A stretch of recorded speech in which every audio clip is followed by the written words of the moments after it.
Was the 1787 Philadelphia Constitutional Convention a runaway convention or not? Let's get into this.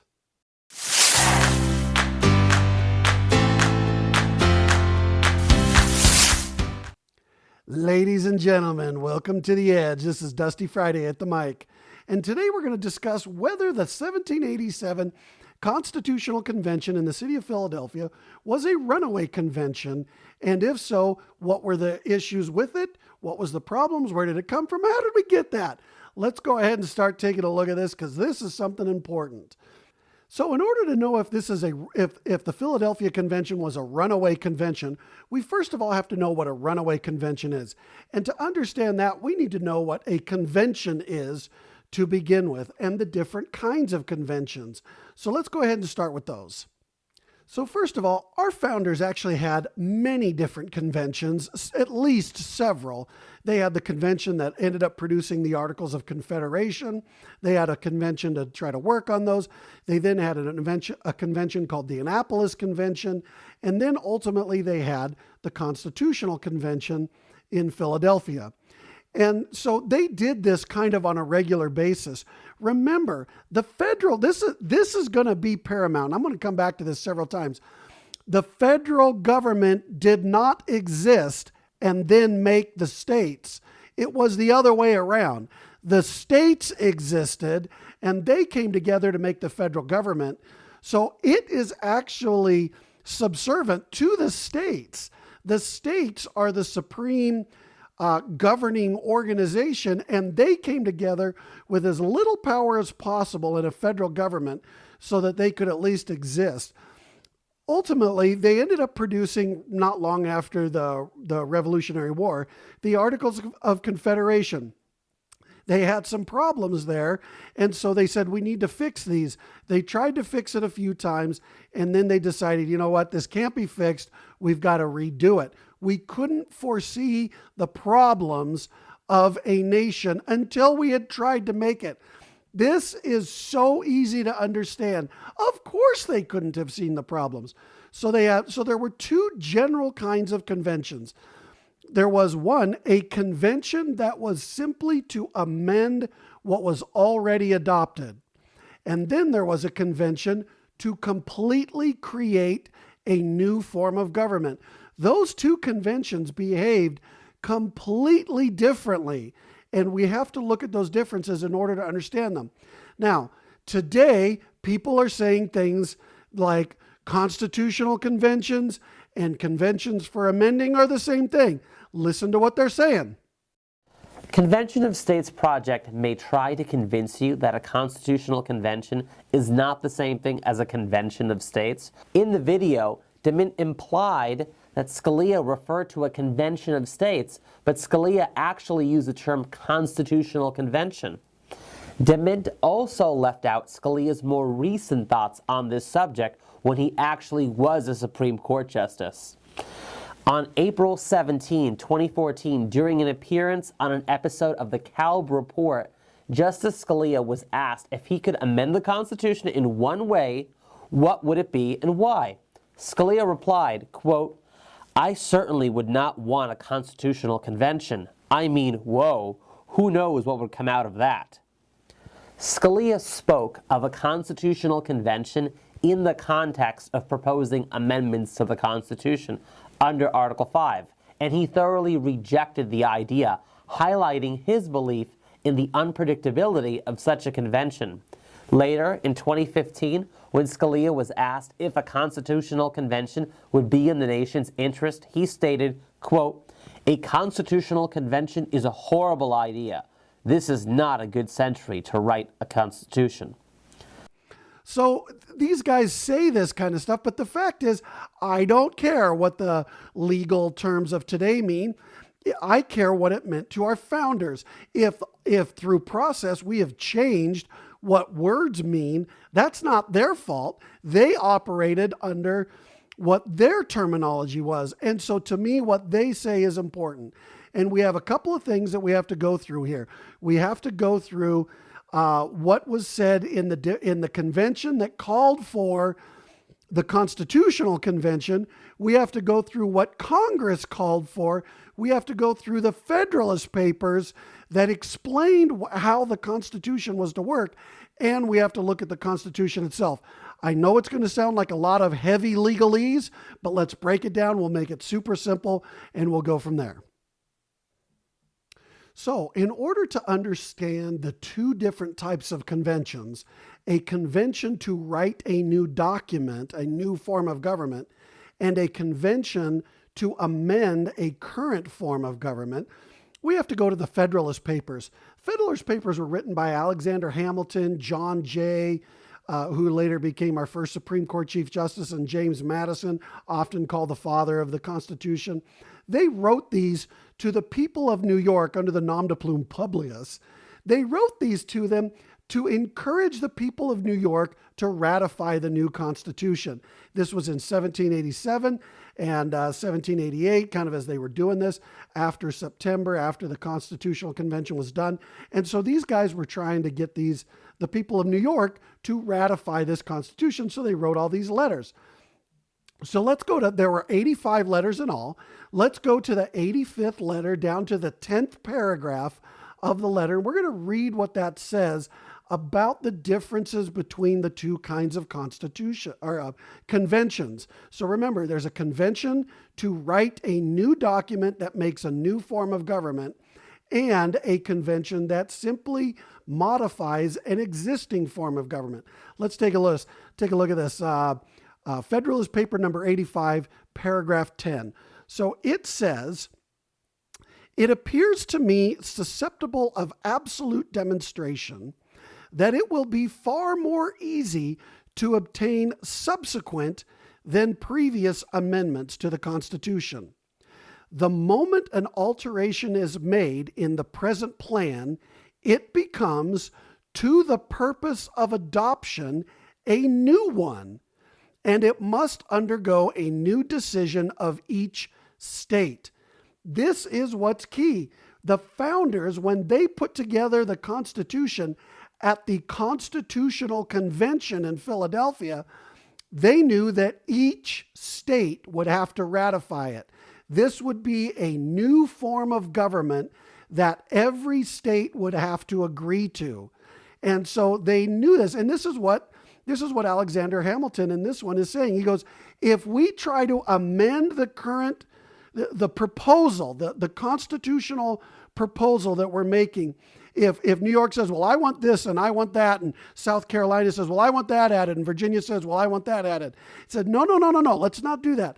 Let's ratify it as is, and afterwards, amendments will be much easier, because if we make amendments to it now, it is a new document that must be completely re-ratified by every state instead of the 9 states required for amendment ratification after it's been ratified. So let's continue reading. So he said, it becomes, to the purpose of adoption, a new one, and must undergo a new decision of each state. To its complete establishment throughout the Union, it will therefore require the concurrence of 13 states.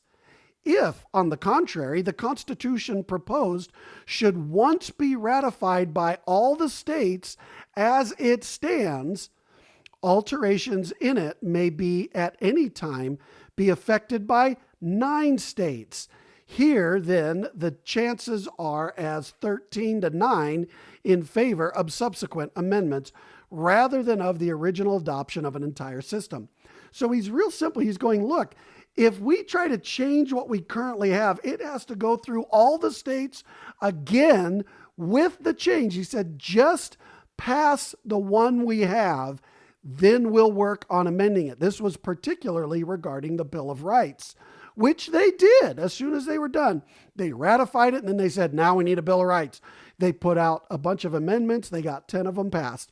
So that's what he's saying here in the Federalist Paper. He goes, look, a new document must be agreed to by all the states, a unanimous concurrence. Now, this is also covered in Article 7 of the Constitution talking about the ratification. Let's go to Article 7. Article 7 of the United States Constitution reads the following: the ratification of the conventions of 9 states shall be sufficient for the establishment of this Constitution between the states so ratifying the same. Now, right there, people go, oh, wait, see, it's all the same. Look, it only takes 9 to actually ratify. No, wait a minute. They had a form of government between them called the Articles of Confederation. They knew that if 1 or 2 or 3 states said, well, we want the Constitution, but the others didn't, that would be a major problem. And so they said, look, 9 states have to come together to ratify this in order for this to start to be of effect. But it did not say that the Constitution would then impinge on the remaining states. Look at that last line. It says, the convention of 9 states shall be sufficient for the establishment of this Constitution between the states so ratifying the same. Right there, they said, if you do not ratify this, you don't get to be a part of it. Rhode Island was the one holdout, and Rhode Island held out a long time until finally the United States, under the Constitution, said, Rhode Island, if you don't ratify it, we're kicking you out. You're not a part of it, because you weren't a part of the ratification process. Every state had to agree to the Constitution in order for it to be effectual with those states. This was a new form of government. But in the 85th Federalist paper, Hamilton clearly explains, but look, if we ratify it, we can then amend it later with only 9 of the states. Remember, we only need 3/4. Now that's still a super high bar, but we only need 3/4 to amend it afterwards. Let's also go to Federalist Paper 39, paragraph 11. So let's take a look at that. That it will be a federal and not a national act, as these terms are understood by the objectors, the act of the people as forming so many independent states, not as forming one aggregate nation, is obvious from this single consideration, that it is to result neither from the decision of a majority of the people of the Union, nor from that of a majority of the states. It must result from the unanimous assent of the several states that are parties to it, differing no otherwise from their ordinary assent than it is being expressed not by the legislative authority, but by that of the people themselves. So right there, again, he says, in order for this to take effect, it must be unanimously agreed to by the states. They get to join it. Remember, the states existed before the federal government. The federal government didn't go, oh, we got too much land here, we got to divide it up so that we know how to take care of it. This is the way it was in England. The king said, you go be a lord over that area, you go be a lord over that area, you be a duke over there. And they said, no, the states existed and they came together to make the federal government. The federal government was subservient to the states. And this has become a major problem in our world today. We have clearly shown that the Constitutional Convention produced a new document, a new form of government that all the states were going to have to agree to join. It's just like a treaty. If they didn't want to be a part of it, they didn't have to be a part of it. If they wanted to be a part of it, they had to ratify it. Rhode Island, as mentioned earlier, almost was its own country. Could you imagine the entire United States with the little teeny bit of Rhode Island cut out as their own country? Man, they were like, Rhode Island was like, we don't want to do this. We finally, as the 13 colonies, the 13 states said, Rhode Island, as the 12 of them, Rhode Island, if you don't do this, we're not cutting you in. We are treating you like a foreign government. Rhode Island finally came on board, barely. I think it made it by like 2 votes in their legislature, but they did end up ratifying it, and that was the important thing. Their original ratification said, not going to be a part of that. Rhode Island had a reason for doing that. We'll get into that a little later. But the fact is we clearly established this was a new form of government, not an amendment to the Articles of Confederation. So we're going to do away with the Articles of Confederation and make a new form of government that required unanimous consent from the states. It is so clear in the Federalist Papers and in Article 7 and in how it all came about. All the states had to agree to that. So, Constitutional Convention, all the states have to agree. Now, they gave us another way to amend our current Constitution. We didn't have a way to amend, really. I mean, there was an amendment process for the Articles of Confederation through the Confederate Congress, but as far as the states having power, they didn't really have power. They had to call conventions. And they were like, I don't know if we can, how are we going to do this? They called a bunch of different conventions. And finally, they called a convention in Annapolis, Maryland, and several of the states sent delegates. So let's take a look at the Annapolis Convention. This is one of the important gigs. So in Annapolis, Maryland, they called a convention, the states called a convention to amend the Articles of Confederation because there was a major problem with trade and interstate commerce. New York was duking it out with Massachusetts at the time. They were about to go to blows. And the Articles of Confederation didn't have enough authority for that. So they called a convention of states, set the spot to be in Annapolis, Maryland, which oddly enough, Maryland didn't even send delegates to that convention. And this convention was held September the 11th through September the 14th, 1786, a little less than a year before the Philadelphia Constitutional Convention. A quick word from the sponsors of this show. Ryan's Sheds has thousands of beautiful shed designs. Whether it's a garden shed for your tools or a playhouse for your kids, or maybe your own small business building sheds, Ryan's has all your design and blueprint needs. We love gardening, being outside in the cool morning summer air, and especially enjoying the juicy, delicious produce we grow. The My Survival Farm Permaculture Gardening course will get you started. In good times, it will be a wonderful benefit in your life, and in desperate times, it will sustain you and your family. We bought a Harvest Right freeze dryer. If you want to preserve your own food with 97% of the nutrients still in it, freeze drying may be the way to go. Harvest Right does residential freeze drying better than anyone else. Finally, during this time, many of us have decided to go online as an outlet. But with all the additional online sites, blogs, and channels clamoring for our attention, how can you get Google and other search engines to reasonably recommend your page? Check out Keywords Researchers. My hero, Pat Flynn from Smart Passive Income says, quote, one of the best tools to find popular long-tail keywords for your niche. So go to our website, www.dustyfriday.com. That's www.dustyfriday.com and check out our affiliates. Now back to our program. At that convention, it was only a few days long. They looked at their authority because this is how it worked. The states, when they called a convention, the states would send their delegates and give them written authority, what they were allowed to do. Here's what you're allowed to do, da-da-da-da-da-da-da-da. And here's what you're not allowed to do. And so the states had what were called commission letters. And they would take those to the convention and say, here's what I'm allowed to talk about and what I'm not allowed to talk about. So at Annapolis, they took a look at all these letters. 3 days into it, they looked at them and said, you know what? We do not have the proper authority and we don't have nearly enough delegates from states. We only had just a few delegates and it was only from like 5 or 6 states that actually sent delegates.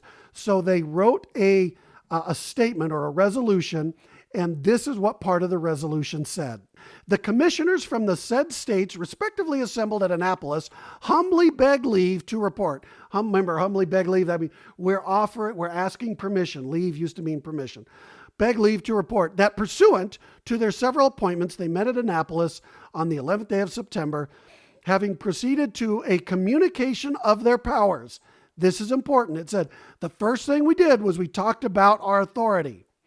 They found that the states of New York, Pennsylvania, and Virginia had in substance and nearly in the same terms authorized their commissioners to meet with the other commissioners in Annapolis to take into this is the quote, this is what their powers were, to take into consideration the trade and commerce of the United States, to consider how far a uniform system in their commercial intercourse and regulation might be necessary to their common interest and permanent harmony.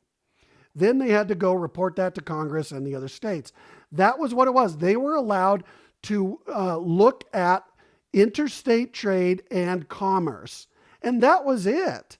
And then they took a look at some of their other states. So let's take a look here real quick. That the state of Delaware, this is again from their resolution, so this is a quote, that the state of Delaware has given similar powers to their commissioners, with this difference only that the act be framed in virtue of those powers is required to be reported to Congress. Then it goes on to say the state of New Jersey had enlarged the object of their appointment, empowering their commissioners, quote, to consider how far an uniform system in their commercial regulations and other important matters might be necessary to the common interest and permanent harmony of the several states. So New Jersey had expanded powers, but they were the only state. Further, New Jersey had powers that, quote, would enable the United States in Congress assembled effectually to provide for the exigencies of the Union. That ends up becoming the key word, the exigencies of the Union. The Union was being torn apart because of the inability of the federal government to regulate interstate trade and commerce. And they looked at this, they got together, and here's what they said. So the Annapolis Convention, here's what they said, why they didn't address this. Quote, that the express terms of the powers to your commissioners, supposing a deputation from all the states, and having for object the trade and commerce of the United States, your commissioners did not conceive it advisable to proceed on the business of their mission under the circumstances of so partial and defective a representation. So they said two things there. Number one, we didn't have enough states show up. And number two, we didn't have enough authority to address all the problems. You can't just say Congress now has the power to regulate trade and commerce, because that extends into other aspects of federal government. And they said, we need more authority to change how we do this. So they knew that they were limited in their authority from the states, and they couldn't just run away with their power and make something up. They knew that. That is the precedent. So the Annapolis Convention actually made another statement that's really important, and here it is.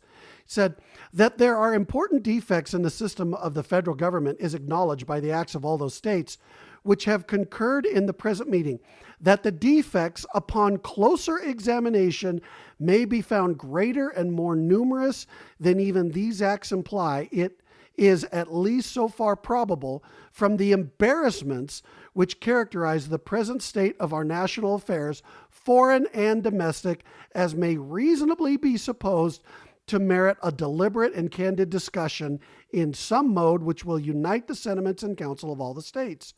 In the choice of the mode, your commissioners are of opinion that the investigation and digesting a plan for supplying such defects as may be discovered to exist will be entitled to a preference from consideration, which will occur without being particularized. So there they say, look, we think that the defects of our current system might be worse than we imagine. We need to investigate these and then come up with a solution. But we don't have the power. And by the way, our country is an embarrassment internationally and domestically. And it was. John Adams was the ambassador to England. And John tells the ambassador to England, he goes, listen, you guys need to let up a little bit on your demanding our paying back of war penalties. And the ambassador from England goes, qui bono, who benefits? If we let your squabbling states can't even agree to anything. So no, we're not going to let up because that benefits you, not us. You guys are so weak. We're going to wear you down. And then when you're totally dissolved, we'll run over you. That was the plan from England. John knew this, and he said, you guys, you have got to fix this. It was, and we were, an embarrassment to ourselves and internationally. And so they say, we need to investigate all of this and come up with a new solution, but we need broader powers.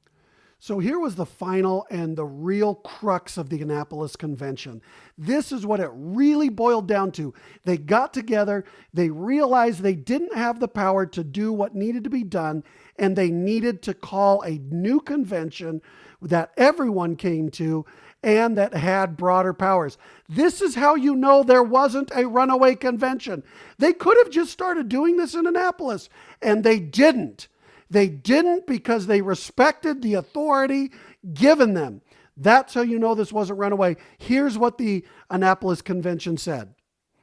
Under this impression, your commissioners, with the most respectful deference, beg leave to suggest their unanimous conviction that it may essentially tend to advance the interests of the Union, if the states by whom they have been respectively delegated would themselves concur and use their endeavors to procure the concurrence of the other states in the appointment of commissioners to meet at Philadelphia on the second Monday in May next, to take into consideration the situation of the United States, to devise such further provisions as shall appear to them necessary to render the Constitution of the federal government adequate to the exigencies of the Union, and to report that act to the United States Congress, and when agreed by them, afterwards to be confirmed by the legislatures of every state, will effectually provide for the same.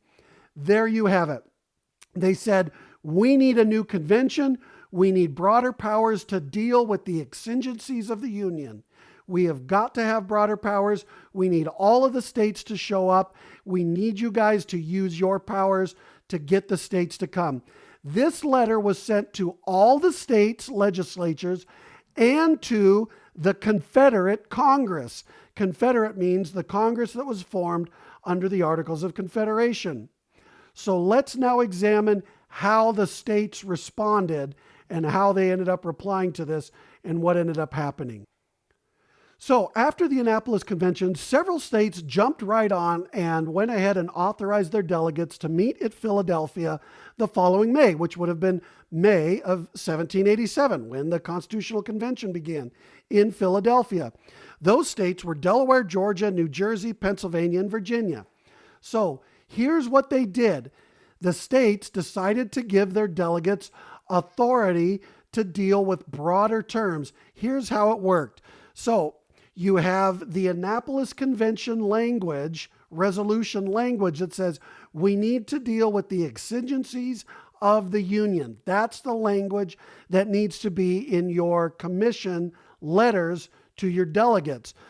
So I want you to, if you're listening to this on the podcast, I'm going to put up an image that shows a square divided into quadrants. So you've got a square with a vertical line down the middle and a horizontal line down the middle, which makes two columns, each with two sections in it. So the first column is going to be labeled before Congress made their statement. The second column is going to be labeled after Congress made their statement. The top row will be called the Annapolis language, and the bottom row will be called the congressional language. So we have four quadrants. Basically, you have what states commissioned their delegates before Congress called for the Constitutional Convention, and what states called for or commissioned their delegates after Congress called for a Constitutional Convention. What states used the Annapolis language, the exigencies of the Union, and what states used the congressional language, and we'll talk about that. So just imagine two columns, each with two rows in it. Is real simple. So before Congress made their call for a Constitutional Convention, using the language of the Annapolis Convention, we have the states of Delaware, Georgia, New Jersey, Pennsylvania, and Virginia. And here is an example of one of the commission letters from Delaware. This is actually the commission letter from Delaware, and it is an example of all of the commission letters that were before Congress made their statement and that use the Annapolis Convention language. So they start off with a bunch of whereases. Just think of this. If you're not used to legal language, the whereases are them saying, well, this is what we think. So the whereas doesn't affect the actual resolution. It's just them telling you, this is how we came to the resolution. So they do a couple of whereases saying that the union has some exigencies that they need to deal with. Here's where the actual act comes from. Be it therefore enacted. Oh, pay attention. This is important. Remember, this is Delaware. By the General Assembly of Delaware, that, and then it names the people who are going to be delegates, are hereby appointed deputies from this state to meet in the convention of the deputies of other states to be held at Philadelphia next May. It then goes on to rename all the delegates and says, or any three of them, so there were like 6 or 7 of them, or any three of them are hereby constituted and appointed deputies from the state with powers to meet such deputies as may be appointed by other states and authorized to meet with other states to assemble in the said convention in the city aforementioned to join with them in devising, deliberating on, and discussing such alterations and further provisions as may be necessary to render the federal Constitution adequate for the exigencies of the Union. That's the magic language. Delaware, so Delaware, Georgia, New Jersey, Pennsylvania, and Virginia all sent their delegates saying they have broad authority to do whatever's necessary to meet the exigencies of the Union. That was the Annapolis Convention language. So now let's look at so at that point, Congress, once these states had all done this, and they all sent a letter to Congress saying, hey, we're sending delegates to this, Congress then came up with a resolution. And let's take a look at the congressional resolution and see what it said. The Annapolis Convention said we didn't have enough authority and we needed more authority in order to deal with the exigencies of the Union. That's just a big word for the needs of the Union, right? So Congress came out after these first, after these first 5 states, Congress came out and said, yep, this is what we need to do. And Congress sent a letter out and it kind of threw its weight behind this. But look at what Congress said. It's a different resolution. Here's what it said.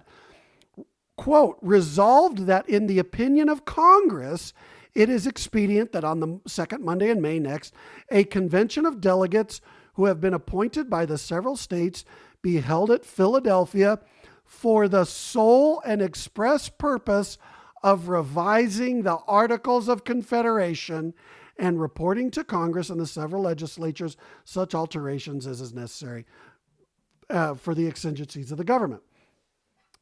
Congress comes out. Congress doesn't want to give up their power.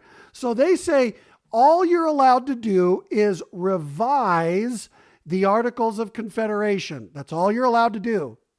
That was not the language of the Annapolis Convention.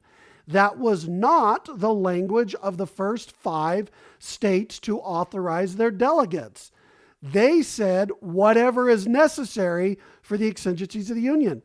Congress said all you can do, sole and express purpose of revising the Articles of Confederation. Now, here's the problem. Congress has no authority to moderate or preside over a convention of states. Remember, the states existed first, and they called conventions to make Congress. Did you enjoy that part? If you did, then give me a like. And these other things. Congress has no authority. Congress was throwing its weight behind this, but said you only have permission to revise the Articles of Confederation. So after Congress makes that statement, one more state gives its delegates pure authority to do what the Annapolis Convention said. That's Maryland. So Maryland goes in the Annapolis Convention language, but after Congress has given them authority, or after Congress did its resolution. So Maryland says, whatever you need to for the exigencies of the Union, deal with it. Now, two more states, after Congress does their thing, give their delegates authority to go represent them at the Constitutional Convention. That is New York and Connecticut. But they use both the language of the Annapolis Convention and the language of the congressional resolution. So they say you can only go in and change the Articles of Confederation, but you have authority to do whatever is necessary for the exigencies of the Union. This causes a legal problem because now you have two authorities that are in direct conflict with each other. So you have a total of 6 states out of 13 with complete authority to do whatever necessary. You have an additional 2 states with authority to modify the Articles of Confederation, but do whatever's necessary for the Union, whatever the exigencies of the Union are. Now, there are a couple of other states that are important. There were 3 states that gave their commissioners authority for the Constitutional Convention without referencing the Annapolis Convention language or Congress's language. That's North Carolina, New Hampshire, and South Carolina. All 3 of them gave broad authority to do whatever is necessary. One of them says you have all authority. The other one says whatever it takes to remedy the defects. And the third one said whatever it takes, do it. So here's our final number. We've got 1, 2, 3, 4, 5 before Congress and the Annapolis language, 1 after Congress, so that makes 6, and then the 3, 7, 8, 9. We've got 9 states with broad authority to do whatever is necessary to fix the exigencies of the Union, or to meet the exigencies of the Union. 9 states does form a quorum. So there were 9 states headed to the Constitutional Convention with the authority to do a constitutional convention. 2 more states went there with conflicting authorities. One, it limited, in both of them, one of the authorities said all you can do is revise the Articles of Confederation, but the other authority said you can do whatever is necessary for the exigencies of the Union. So 2 of them had restrictive language, and then one of them, Massachusetts, had extremely restrictive language and just used the congressional language, which was all you can do is revise the Articles of Confederation to meet the exigencies of the Union. Massachusetts, on the other hand, was the most restrictive language, and here's what Massachusetts says. It says that the opinion of Congress is expedient. It goes on with some whereases and wherefores. So it says, it is further resolved that the said delegates on the part of this Commonwealth be and thereby instructed not to accede to any alterations or additions that may be proposed to be made in the present Articles of Confederation, which may appear unto them not to consist with the true Republican spirit and genius of the said Confederation, and particularly that by no means interfere with the 5th of the said Articles, which provides, quote, for the annual election of delegates in Congress with a power reserved to each seat to recall its delegates or any of them within a year and to send others in their stead for the remainder year, and which also provides that no person shall be capable of being a delegate for more than 3 years in any term, being a delegate capable of holding any office. So Massachusetts says, number 1, you can't change how our delegates are elected, and number 2, you can't change term limits. Now, let's take a look at what happens. So what's the bottom line? You have 9 states with broad authority. The 9 states are Delaware, Georgia, New Jersey, Pennsylvania, Virginia, Maryland, North Carolina, New Hampshire, and South Carolina. You have 3 states with narrow authority, 2 states with conflicting authority. So the 2 states with conflicting authority are Connecticut and New York, which say you can only revise the Articles of Confederation, but you have to deal with the exigencies of the Union. Now, if you go by the doctrine of first mention, first mentioned in their authority is the reservation to only be able to amend the Articles of Confederation. The authority for the exigency to deal with the exigencies of the Union is mentioned second. So that would put that inferior to the first. That's a challenge.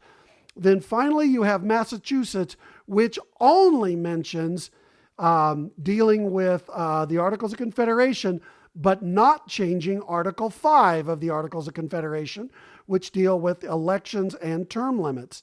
So you've got 9 states with broad authority, 2 states with conflicting authority, and 1 state with very, very narrow authority. So what ends up happening in Philadelphia? They end up coming up with an entirely new form of government. Now, here's the challenge. For the 9 states, there was absolutely no overrun of authority. 0. The quorum did not overrun their authority. The 2 states, Connecticut and New York, there is no question they overran their first authority. They did not overrun their second authority, the conflicting authority. No questions on that. They did not overrun the second. They did overrun their first. And with Massachusetts, no questions. They completely overran their authority. They changed how the delegates were to be elected. They got rid of term limits, and they completely created a new system. So you have 3 states, 2 of which a partial overrun, 1 of which was a complete overrun. Now again, 9 states forms the quorum, and that would be acceptable. But we have to look at that. Now, James Madison, in one of the Federalist Papers, said, we know that we extended on 3 of the states, but the exigencies of the Union were so important as to override the other authority that was provided. And he said, in this case, the means must be sacrificed to the ends. That is the key phrase. That is why this is so important and why we have to debate this very heavily, because 9 of the states did not overrun. 2 of them partially overran. 1 of them completely overran. So was the Constitutional Convention a runaway convention? The argument here is no. Well, now wait a minute. You just said 3 of them overran in part or complete their authority. Yes, that's right. I did just say that. But here's the key. When they were done and they sent this document out to be ratified, those 3 states could have said, you overran your authority. We're not ratifying this. They didn't. They actually did ratify it. So they said, look, we didn't initially give you the authority to do this, but in hindsight, what you did was right. You stuck to the needs of the Union and produced a document that would be good for the Union. The Constitutional Convention knew that it was making a new document and required unanimous consent. And all of those states ended up assenting to the new document and ratifying it. They said, yep, this is a good document. We're going to stick with it. So you look at this and you go, did they overrun their authority? Yes. But then in the end, the states still went with it. So no, they did what the states told them to go do. So it's not just a real simple black and white. What it is you look at what the states did. And again, at most, still 9 of them had the authority to do this. That's where they got the general authority to have a constitutional convention. What are we talking about today? Are we talking about a constitutional convention requiring the unanimous consent of the 50 states? No.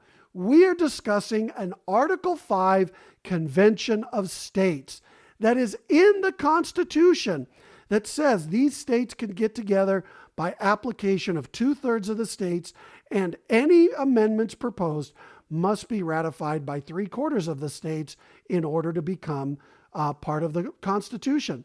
So no, we're not talking about a constitutional convention. Our founders knew exactly the differences. In Annapolis, they didn't have the authority, so they didn't just go forward with making a new document. At Philadelphia, 9 states clearly had the authority, so they went ahead with it. The 3 states that might have been on the border eventually came and said, yep, you did what was right. We're going to ratify it. That's the important thing. Thank you for watching this video. Thank you for joining me. Let's go ahead and get out there. Remember, take a look at what we're doing at the Convention of States. Look into this because this is an important thing. We need to dial back the power that Congress has taken through Supreme Court legislation. The only way to do that is constitutional amendments. And I don't think Congress will make those amendments. I think the states will. We need to do it. Let's go out there and make this happen. Thank you for watching that video. If you like that, remember to give me a thumbs up and subscribe right up here. For other great content, take a look at our recommended video over here and see our playlist right over there. Remember to go to www.dustyfriday.com for great memes, news, videos, and my podcast available on all major platforms. Thanks, and we'll see you on the next one.